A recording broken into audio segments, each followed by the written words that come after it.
Lawrence Maina Mwangi ni muikari wa Naikuru uria gwa kahinda akoretwo akiagagio ni maabitha a kaunti ino kurumirira mugunda wake wa makiria ma ciringi milioni 850 mugunda uria arauga egwatire na njira itari na ungumania na marataratara ya kiwatho. Kiwanja ni changu ambacho niliacquire 1996 through all the right channels, kupitia njia zote zinazofaa.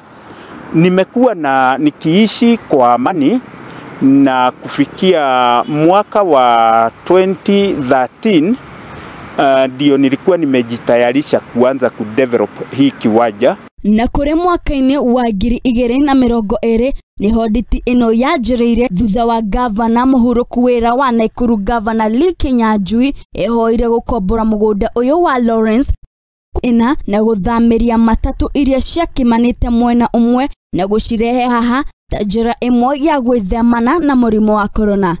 30th March 2020 wakati wa corona, serikali ya county wakati ule ya Lee Kinyanjui ilikuja na ikabomoa hapa na ikasema inataka kulete matatu hapa ikiwa njia moja ya kusaidia kuzuia kuenea kwa ugonjwa wa corona.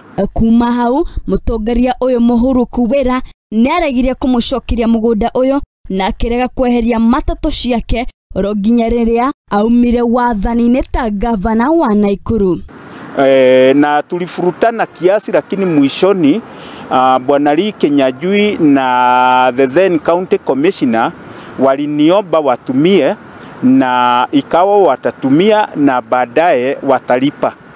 Lee alikataa kujicommit kwa njia yeye na akakataa kuondoa matatu hata baada ya corona kuisha, mpaka akatoka kwa utawala wa county government. Bara yake na thirikari ya county no yathire na mbere kuona ati ona airigera mugunda uyu akoraga hatharitio na agatumirwo nginya maabitha a borithi makienda kumuhahithia nigetha ehere hau. Fikia tarehe 1 saa 10 usiku, county ilikuja na maaskari yake gari mbili na gari moja ya polisi ya Central Police Station hapa Nakuru, na wakabomoa hiyo fence yote. Sasa kufikia jana mwendo wa saa 4 niliona mapolisi wengi sana wamemwagwa hapa na magari, na baadaye wakafuatwa na maaskari wa county zaidi ya 200, na walikuja wakanishika na wakaenda wakanifungia Central Police Station, na walikuja na wakabomoa kila kitu. Baada ya kubomoa walikuja wakanifungulia na wakaniambia wanajua ninadhulumiwa na nikiwaja yangu inatafutwa ibiwe, lakini wakani advise nikibie kotini na nitafaulu. Ngiribotera Muthingi TV, Geto Wairimo wa Kimani.